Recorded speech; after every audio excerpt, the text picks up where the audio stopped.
If you're in a relationship with someone who makes you feel completely worthless on a consistent basis and who very often tears you down emotionally or otherwise, and who makes you feel like the only value you have is in giving them a certain sort of attention, you might be dealing with a narcissist or another sort of toxic person. And if this is the case, this video is for you. Today at queenbeing.com, I'm going to share with you some of the most important red flags that you need to know that mean it's time for you to leave a toxic relationship.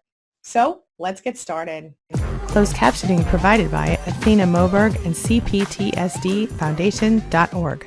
I'm Angie Atkinson, and this is Toxic Relationship Rehab, where I help you discover, understand, and overcome toxic relationships in your life. So if you want to take back your power, embrace your strength, and become the best possible version of yourself, hit that subscribe button, stick with me, and let's get going. The first thing about being with a person in a toxic relationship that I think a lot of us miss is that we need to recognize that in fact that person is toxic.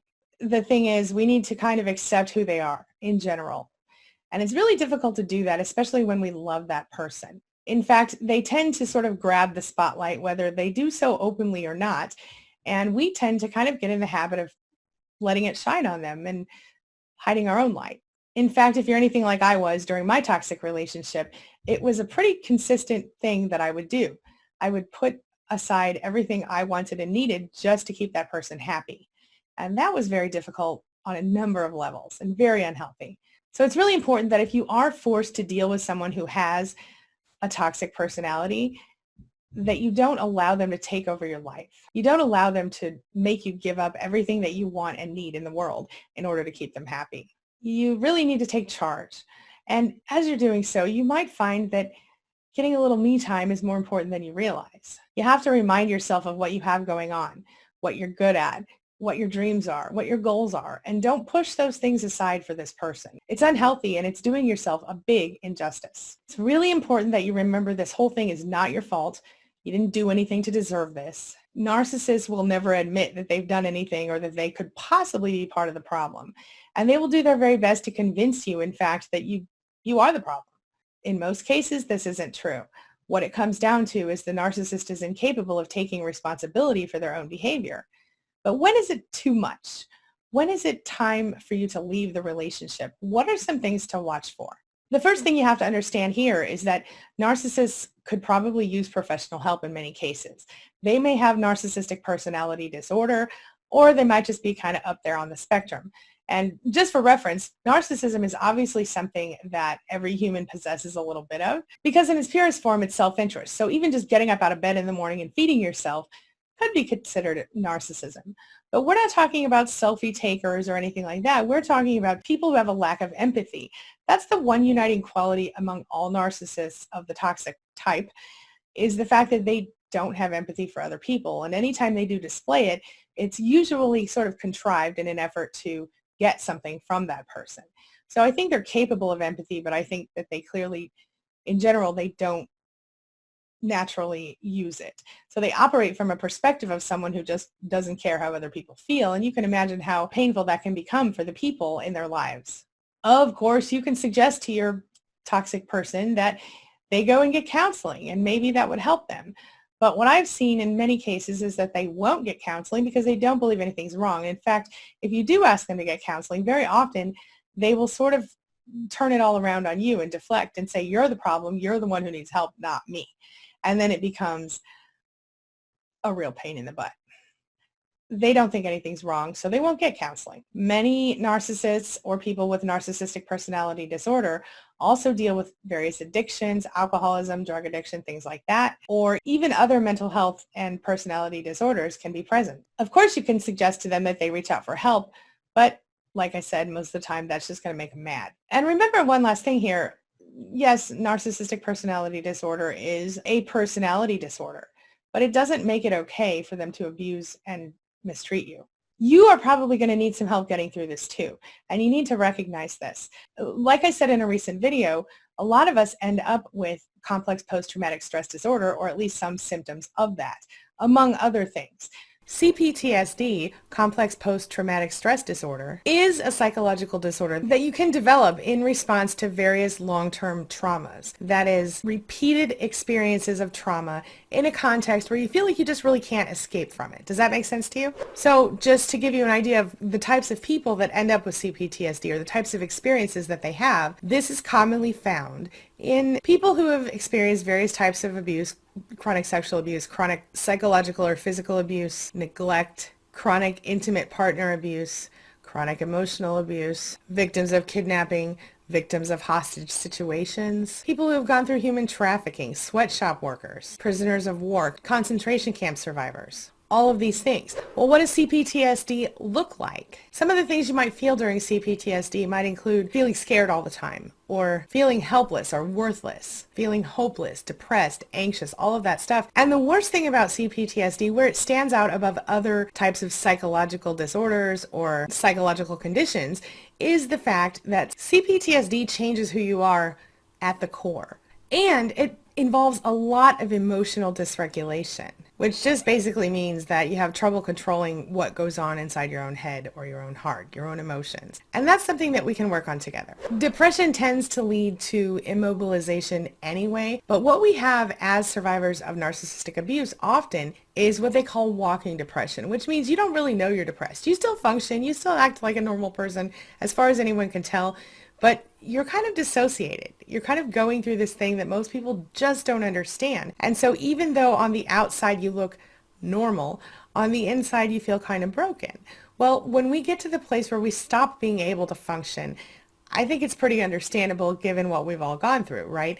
But why does CPTSD, why does recovering from narcissistic abuse lead us into feeling stuck? Why does that happen exactly? I mean, I could tell you, okay, it's because of PTSD, but what does that really mean? Let's talk about that. So if you're still in the relationship or if you're just freshly out of it, you can probably admit that during the relationship, you may have become exhausted by the abuse, by the ridiculous demands that the narcissist had on you. And if you were in one of those relationships where the narcissist required a large amount of your time or attention, you may have been so emotionally exhausted from that, that in the rare moments when the narcissist wasn't in your face, all up in your business, you might have just had to sit and do nothing or lay in your bed and do nothing just so that you could emotionally recover because you just didn't have any more emotions to give other people. Now, you may have even found yourself accidentally or intentionally pulling away from other people in your life who required your emotional attention simply because you couldn't possibly give one more bit of yourself. Well, this makes us depressed, it makes us anxious, and it gives us that walking depression factor where we're functioning, but we're not really functioning. Some of the things that you're dealing with CPTSD on a deeper level, of course, you've got the depression and anxiety and the other stuff, but you might also just have persistent feelings of just being so sad. You might be persistently feeling angry, or you might even have thoughts that I don't even want to talk about right here, but you might even have thoughts of ending it all.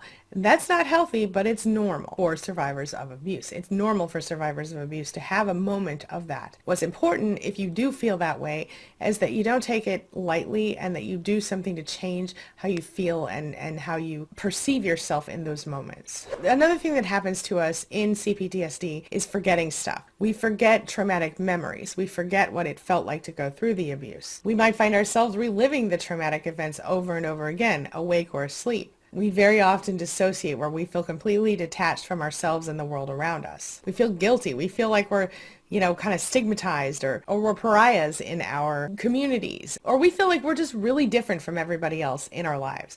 Like we just kind of feel like we don't belong here sometimes. If we're still in the relationship or when we were in the relationship, we may have given way too much power to our narcissist. We may have decided that our narcissist was the all-powerful person in our lives and we must obey them. And maybe we didn't decide that consciously. But on some level, we allowed them to have that power, and a lot of us feel a lot of shame about having done that. Even though it's not our fault, even though we know better, now we beat ourselves up for what we didn't know then, and that's important to remember. We shouldn't do that. Like I said, we get isolated, we don't trust people, we feel more pulled away, we feel dissociated from people, we feel distant from people. And if you're someone who had a really strong sense of faith in any particular religion or modality and you go through this stuff, you might find yourself feeling completely separate from that. And very often people who grow up in a certain kind of religion or people who are raised in a certain kind of way will step away from that thing after they go through abuse, and for a number of reasons that we're not going to go into today. Those are some common things that you deal with as someone who goes through CPTSD. The other thing is the brain chemistry factor. When you are constantly going through ups and downs that come with being in a toxic relationship, and you go through the cycle, the, love bombing, devalue, discard, hoover, love bombing, devalue, discard, hoover kind of cycle, your adrenaline is going to be all over the place. You're not going to naturally produce dopamine, and you're not going to naturally find a way to sort of self-regulate. That is why we have the emotional dysregulation. And we might also find ourselves avoiding thinking about things that stress us or trigger us because it's just too much for us. And sometimes those things are things we need to deal with. Some of us might use alcohol, drugs, shopping, gambling, whatever, to kind of numb the pain and keep moving forward from there, or to not feel stuff. Some survivors engage in horrible things like self-harm, and I'm not going to go into any more detail on that, but it's not okay. Sometimes when you have been in a situation where you've been called weak or you've been called not good enough for your whole life, not only will you blame yourself, but often certain professionals will blame you as well, whether we're talking about a psychologist or a counselor or somebody like that who just doesn't really understand PTSD or CPTSD or the nuances that come and the subtlety that comes with narcissistic abuse. People don't get it unless they've experienced it and really dug into it. And so this is important because a lot of my clients, a lot of people here on YouTube, a lot of people in other places that I'm in community, they say to me, my therapist told me it was my fault. And they spent years believing that. And that's something that's so important to note. You cannot blame yourself, and you cannot allow other people to blame you for what you've gone through. So it's important to get yourself checked out physically and also talk to a counselor or a coach to help you kind of get over the hump when you're going through the healing process. You might deal with symptoms of anxiety, depression, stress, overwhelm, things like that, among other things, social anxiety, etc. So when do you move on? When do you know it's time to leave? Well, obviously, if anyone's physically, emotionally, or verbally abusing you, it's time to start thinking about it. You might be dealing with things like name calling, being humiliated in public, having the narcissist just generally patronize you and make you feel like you're a little kid, or you're worthless or useless. Lots of mean sarcasm, threats, screaming, yelling, ignoring, silent treatment, jealousy, various accusations of perceived or actual missteps or slights that they think you've done to them. I know you're thinking, but every relationship has its ups and downs. But unfortunately, it's a little more complicated than that here, because we are talking about a toxic person, and we are talking about someone who has abused you on some level. So think about these things. I'm going to share with you 7 reasons to leave a narcissist. Number 1, they are affecting your physical or mental health. You know if they're affecting you. How do you feel? Number 2, they seem to be showing signs of narcissistic personality disorder or any other sort of mental disorder or personality disorder, and they refuse to get help. This could also include addiction, alcoholism, etc. Number 3, you know that you're being manipulated and controlled, or at least you feel like it. You feel maybe kind of oppressed, or like you can't make any choices on your own. You might not even know that you're capable of that. Number 4, you feel really isolated by this person. This person has pushed everyone else away from you, or maybe you've pushed everybody away from yourself because you don't want to deal with the drama of having to have the narcissist in your life while you're dealing with other people in your life. For me, I felt so overwhelmed by the narcissist behavior and excessive neediness and controlling behavior that I couldn't stand to be around other people very much, especially if those people wanted to share their problems or their concerns with me about their life. It felt like I was so overwhelmed with my own and the narcissist's that I couldn't function very well. Number five is a big one. If you've been physically threatened or physically abused, I think it's way more serious than anything else, because if any sort of physical violence has occurred in your relationship, you might need to get out quicker than you think. We don't want to see you in the news in a negative way. I'm going to leave it at that, but you know what I'm talking about. Don't allow yourself to stay in a physically abusive relationship, because chances are you might not make it out of there. At this point, if you are dealing with one of these people, then you need to take immediate action. Number 6, if you are being emotionally manipulated and controlled, or psychologically manipulated and controlled, or abused, or overwhelmed, it's time to think about leaving. And finally, number 7, do a gut check. Think about how you feel when this person comes into the house or into the room. Do you look forward to spending time with this person, or do you dread it? Do you spend every minute they're gone just sitting so you can breathe and relax? Or doing stuff to keep yourself busy, and then it's the minute they're on their way home, you're stressing out? Does your stomach drop when you hear the car in the driveway? Do you feel positive and healthy around this person all the time, or do you tend to feel minimized and less than? These are important things to think about. And here are a few other things that you might want to consider when it's time to leave a narcissist. Take a look. If, like many survivors of abuse, you still hold on to hope that this person can change, you're not alone. But you might be interested in these signs that your abuser is not changing. They minimize the abuse or deny how serious it really was, or they continue to blame other people for their own behavior. They claim that you're the one who is abusive. They pressure you to go to couples counseling, but they either don't follow through or they lie to the counselor. They tell you that you owe them another chance. They claim that they can't change unless you stay with them and support them. They try to get sympathy from you, from your children or your family or your friends. They expect something from you in exchange for getting help.